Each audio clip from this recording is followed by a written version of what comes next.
relationship between direction ratios and direction cosines. जे absent होते त्यांनी लेक्चर बघितलं का ते रेकॉर्ड केलेलं?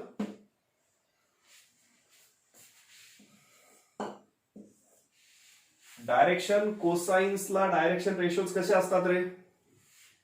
समजा LMN हे डायरेक्शन कोसाइन्स आहे, तर डायरेक्शन रेशोज काय असतात?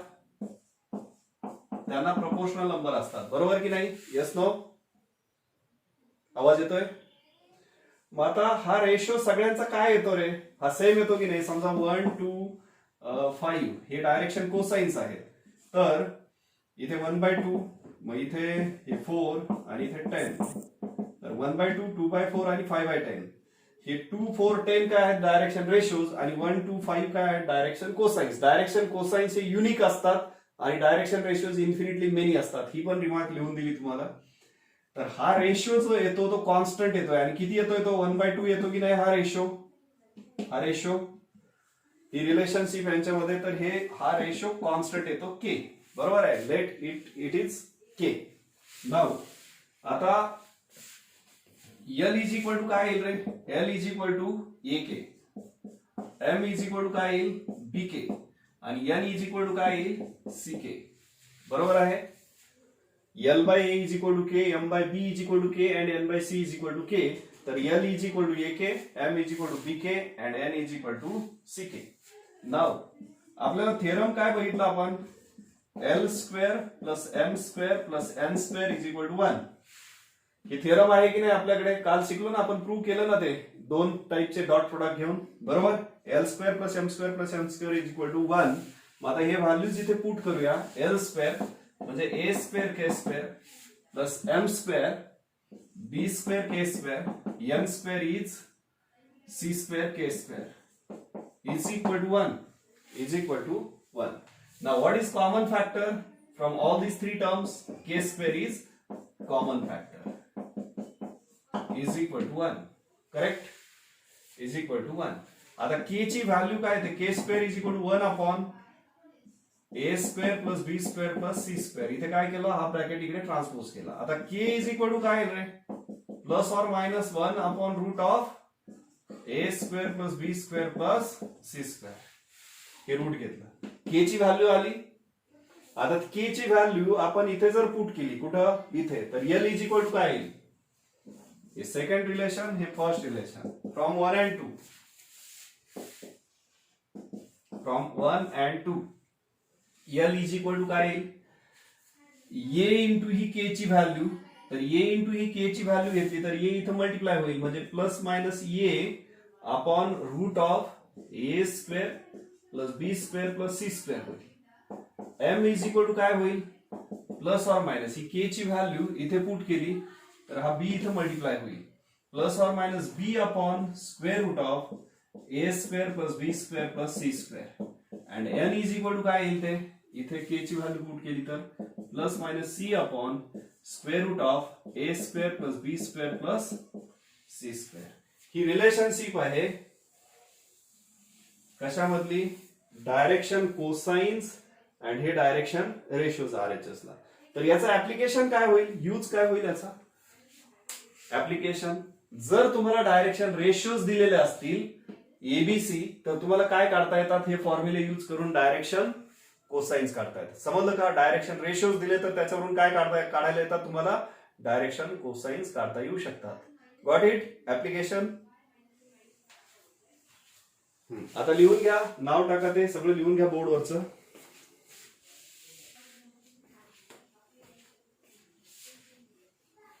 आता जेव्हा एखादा पॉइंट स्पेस मध्ये असेल, let P of XYZ be a point in space,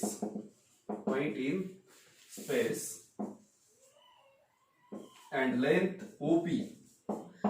OP म्हणजे ओरिजिन पासूनचं P पॉइंटचं डिस्टन्स जर R असेल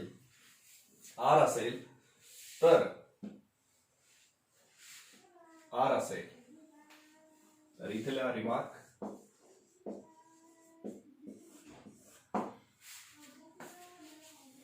इकडे बघा, आता इथेच दाखवतो. समजा हा एक्स ऍक्सिस आहे, खाली मी ज्या फ्लोअरवर आहे तो, हा झेड ऍक्सिस आहे, हा वाय ऍक्सिस आहे. इथे पॉइंट आहे पी, आणि या पी पॉइंटचं असं ओरिजिन पासूनचं डिस्टन्स ओपी असेल, आणि त्या ओपीला आपण आर जर म्हटलेलो असेल आर, तर त्याचे हे एक्स वाय झेड कॉर्डिनेट्स काढता येतात. बघा इकडे, इथेच दाखवतो, मॉड्यूल बनवून दाखवतो तुम्हाला मी.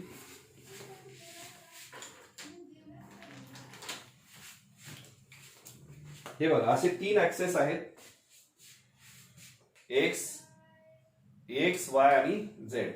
इथे ह्या पेन्सिलच्या टोकावर जर पी पॉइंट असेल, पेन्सिलच्या टोकावर पी पॉइंट असेल, आणि हे डिस्टन्स जर आर असेल ओरिजिन पासूनचं ओपी डिस्टन्स, याचे कॉर्डिनेट आहेत एक्स वाय झेड. ते माहित नाहीत, नोन नाहीयेत, ते काढता येतात आपल्याला. कसे?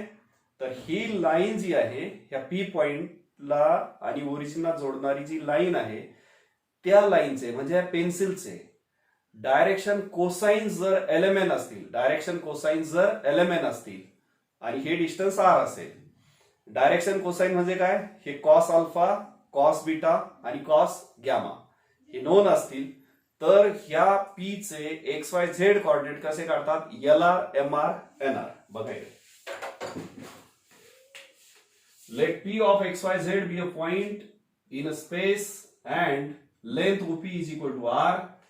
Direction cosines also, direction cosines of line OP are L, M, N. Then coordinates of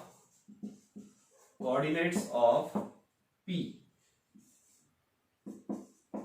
X, Y, Z are X coordinate LR, Y coordinate MR, Z coordinate NR.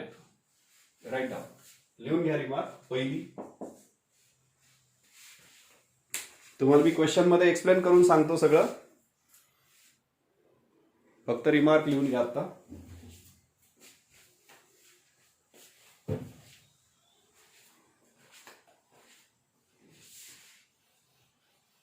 मी प्रत्येक एक्झरसाइज साठी ही सगळी थिअरी शिकवली मी तुम्हाला. प्रत्येक एक्झरसाइजच्या अगोदर त्या एक्झरसाइज साठी लागणारी थिअरी परत एक्सप्लेन करून सांगणार आहे शॉर्ट मध्ये, तुमच्या लक्षात येईल सगळं सॉल्व्ह करताना. कारण हे असं शिकवलं तर जास्त लक्षात येतंय, तेवढं शिकवलं तर मग लक्षात येत नाही. अगोदर सगळी थिअरी सांगितली तुम्हाला, मग परत प्रॉब्लेम सॉल्व्ह करताना तेवढी थिअरी त्याचे प्रॉब्लेम, तेवढी थिअरी त्याचे प्रॉब्लेम, एवढं सांगितलं की चांगलं लक्षात येतं ते. पहिली रिमार्क लिहिली का तुम्ही?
ही दुसरी रिमार्क काय लिहिली मी इथे?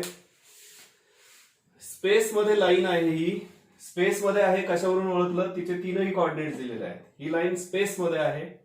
स्पेस मध्ये एखादी लाईन दिलेली असेल, तिच्यावरचे 2 पॉइंट्स दिलेले असतील, तर त्या लाईनचे डायरेक्शन रेशोज काढता येतात. डीआर्स म्हणजे डायरेक्शन रेशोज, डीसीज म्हणजे डायरेक्शन कोसाइन्स, डीएज म्हणजे डायरेक्शन अँगल्स. कधी कधी तुम्हाला परीक्षेला एखादा एमसीक्यू असा येईल, डीएज ऑफ लाईन म्हणजे डायरेक्शन अँगल, डीसीज ऑफ लाईन म्हणजे डायरेक्शन कोसाइन्स, डीआर्स म्हणजे डायरेक्शन रेशोज. मग एखाद्या लाईनचे 2 पॉइंट दिलेले असतील तिच्यावरचे, तर त्या लाईनचे डायरेक्शन रेशोज फाइंड आउट करता येतात. कसे? डायरेक्शन रेशोज, डायरेक्शन कोसाइन्स नव्हे, डायरेक्शन रेशोज. एबीसी हे डायरेक्शन रेशोज आहेत, एल एम एन हे डायरेक्शन कोसाइन्स आहेत. डायरेक्शन ए कसा काढायचा? एक्स कॉर्डिनेट मधला डिफरन्स एक तर x1 minus x2 y1 minus y2 z1 minus z2 घ्या किंवा उलट घ्या x2 minus x1 y2 minus y1 z2 minus z1. पण असं घेऊ नका कोणी की x1 minus x2 y2 minus y1 परत z1 मायनस z2. लक्षात येत आहे ना कसं घ्यायचं? एक तर यातूनच सगळे सबट्रॅक्ट करा किंवा यातूनच सगळे सबट्रॅक्ट करा. मग ये एक्स मधला डिफरन्स, बी काय येतो दुसरा डायरेक्शन रेशो, वाय कोऑर्डिनेट मधला डिफरन्स तिसरा, झेड कोऑर्डिनेट मधला डिफरन्स. फॉर एक्झाम्पल एक लाईन आहे इथे 3 4 5, दुसरी आहे -1 0 2. तर या लाईनचे डायरेक्शन रेशोज काय? हे -1 -3 -4. आता असं करतोय ना मी 30 - 30, 0 - 4 0 - 4 -4, 2 - 5 -3. आणि समजा असं घेतलं उलट केलं 3 - -1 4, 4 - 0 4, 5 - 2 3. तुम्ही तर म्हणाल हे वेगळे आले आणि हे वेगळे आले, मग हे चुकले का? हे बरोबर की हे बरोबर?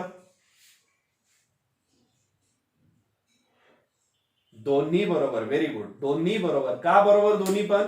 डायरेक्शन रेशोज हे इन्फिनिटली मेनी असतात. लक्षात आलं का? इन्फिनिटली मेनी असतात. डायरेक्शन कोसाइन्स युनिक असतात. Direction cosines are unique. मग आता मला सांगा, आपण हे डायरेक्शन रेशोज काढले, हे काढले, कोणते काढले? ठीक आहे, याच्यावरून डायरेक्शन कोसाइन्स काढता येतील का? डीसीज काढता येतील का? डायरेक्शन कोसाइन्स आत्ताच थेरम लिहिलं ना, आत्ताच पाहिलं ना आपण. L is equal to M is equal to N is equal to formula काय आहे? A plus or minus root मध्ये A square plus B square plus C square plus minus B upon हेच रूट. आणि इथे N म्हणजे काय? Plus minus C upon हेच root. समजलं का? एबीसीच्या व्हॅल्यू इथे पुट केलं तर डायरेक्शन कोसाइन्स येतात ना? Yes no? ओके. मग आता लक्षात ठेवा ह्या रिमार्क करून काय की लाईन वरचे 2 पॉइंट दिलेले असतील, स्पेस मध्ये एखादी लाईन असेल तिच्यावरचे 2 पॉइंट दिलेले असतील तर त्या लाईनचे डायरेक्शन रेशोज काढता येतात. एक्स मधला, वाय मधला आणि झेड मधला डिफरन्स घेऊन त्या डायरेक्शन रेशोज वरून डायरेक्शन कोसाइन्स पण काढता येतात. अगोदर येतात डायरेक्शन रेशोज काढतात. पण बऱ्याच वेळा मुलं ही चूक करतात की ते डायरेक्शन रेशोज ऐवजी यांनाच डायरेक्शन कोसाइन्स म्हणतात. असं करू नका. थिअरी खूप जास्त आहे या चॅप्टर्स मध्ये, म्हणून मी अगोदर सगळी थिअरी शिकवली एकदा आणि आता परत प्रॉब्लेम शिकवताना तेवढी पर्टिक्युलर थिअरी शिकवत जाणार आहे. आलं का लक्षात? ठीक आहे. आता ही रिमार्क लिहा. दुसरी का लिहिली तुम्ही?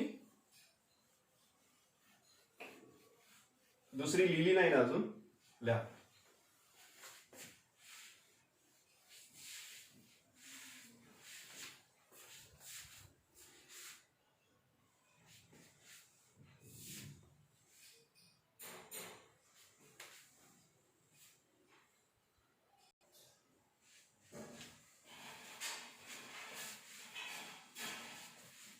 आता सगळ्यात महत्वाची रिमार्क, अतिशय इम्पॉर्टंट आहे. ह्या रिमार्कवर 100% क्वेश्चन असतो कुठेतरी आणि ती मुलं रिमार्क विसरून जातात. नीट लक्ष द्या मी काय सांगतोय ते. नीट लक्ष द्या मी काय सांगतोय ते. पहिल्यांदा इथे बघा 3 डायमेन्शन मध्ये ही लाईन आहे, ही 3 ऍक्सेस एक्स वाय आणि झेड. रेकॉर्डिंग चालू आहे का बघूया एकदा? चालू आहे. एक्स वाय आणि झेड ही लाईन आहे स्पेस मध्ये. मग आता ती ओरिजिन मधून पास होत असेल किंवा इकडून कुठूनही पास होत असेल. समजा ती ओरिजिन मधून पास होत असेल तर अल्फा बीटा गॅमा तिचे डायरेक्शन अँगल आहेत. Cos alpha cos beta cos gamma direction cosines ते एलिमेंट ने दाखवतो. त्यांना प्रोपोर्शनल नंबर्स एबीसी म्हणजे डायरेक्शन रेशोज. लाईन अशी पास होत असेल तर तिचे डायरेक्शन कोसाइन्स डायरेक्शन अँगल्स कसे काढतो? इथून पास न होता अशी जर गेली तर कसे काढतो डायरेक्शन अँगल्स? तिला पॅरलल लाईन काढतो ना, ओरिजिन मधून पास होणारी. ही अशी आहे, बोट आहे तिथे, तिला पॅरलल काढतो. मग हे अल्फा बीटा गॅमा जे आहेत तेच ह्या लाईनचे आहेत. बरोबर आहे की नाही? मग आता एखादी लाईन स्पेस मध्ये असेल, मग ती ओरिजिन मधून पास होत असेल किंवा अशी कुठूनही पास होत असेल तर इकडे बघा. आता मी हीच फिगर इथे काढतो बोर्डवर.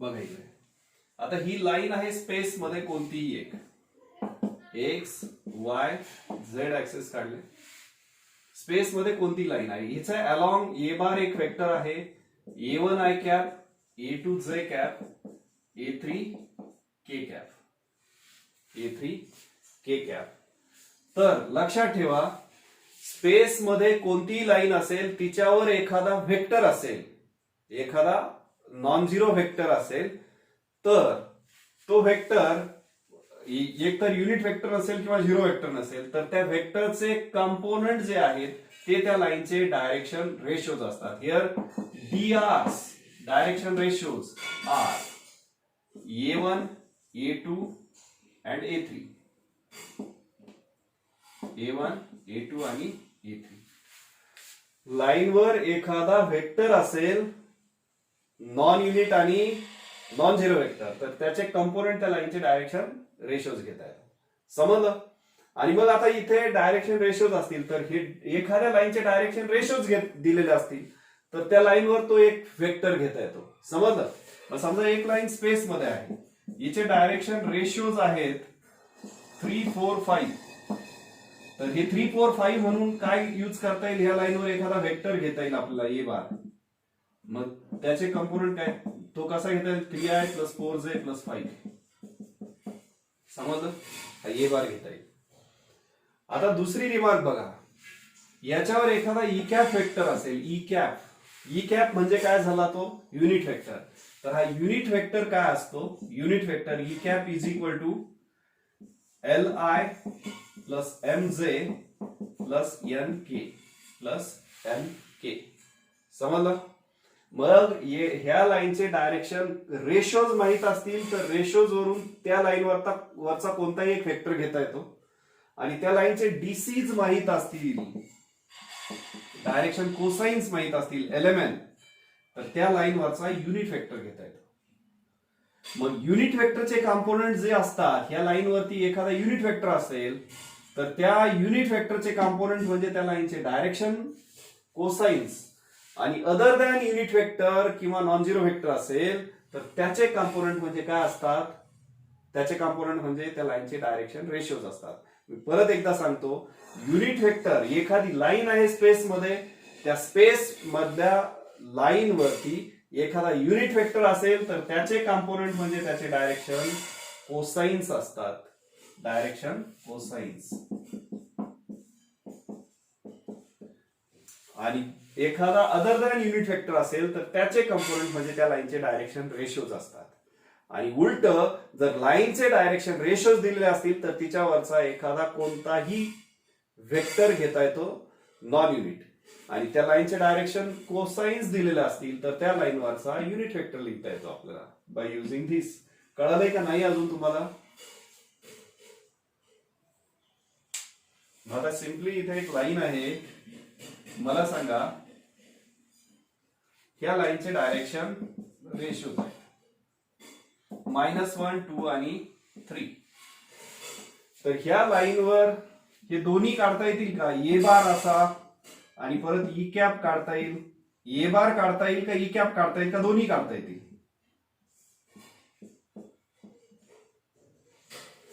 डायरेक्शन रेशोज दिलेले आहेत ह्या लाईनचे -1 2 आणि 3 त्याच्यावरून ए बार लिहिता येईल का ई कॅप लिहिता येईल का दोन्ही लिहिता येतील व्हेरी गुड दोन्ही पण लिहिता येईल ए बार काय येईल -i + 2j + 3k आणि ई कॅप काय लिहिता येईल ई कॅप डायरेक्शन रेशोज वरून आपण काय काढता येतं एल इज इक्वल टू काय काढता येतं हा Li + Mj + Nk काढता येईल बरोबर आहे मग आता LMN कसे काढतो याच्यावरून असं काढतो की नाही L ± a ही a ची व्हॅल्यू आहे ही b ची आहे ही c ची आहे a² + b² + c². मग आता हा प्लस मायनस हा मायनस आहे म्हणून इथं मायनस लिहायचं साइन -1/this हा प्लस आहे म्हणून ते प्लस मायनस बी असतं तर इथं प्लस साइन घ्यायचं हा सी प्लस आहे म्हणून प्लस मायनस पैकी प्लस साइन घ्यायचं आणि त्या व्हॅल्यू काढता येतात ते इथे पुट केल्या की तुम्हाला युनिट वेक्टर पण काढता येतो. लक्षात आली का ही रिमार्क सगळ्यांच्या परीक्षेत प्रॉब्लेम चुकणार नाही ना याच्यावरती. ठीक आहे, मग आता लिहून घ्या ही कशी लिहायची तुमच्या भाषेतल्या. मी सांगितलंय तुम्हाला. Write down. तुम्ही तुमच्या लँग्वेज मध्ये लिहा. तुम्ही मराठीत लिहिलं तरी चालतंय, काही प्रॉब्लेम नाही, फक्त तुम्हाला समजलं पाहिजे परीक्षेला.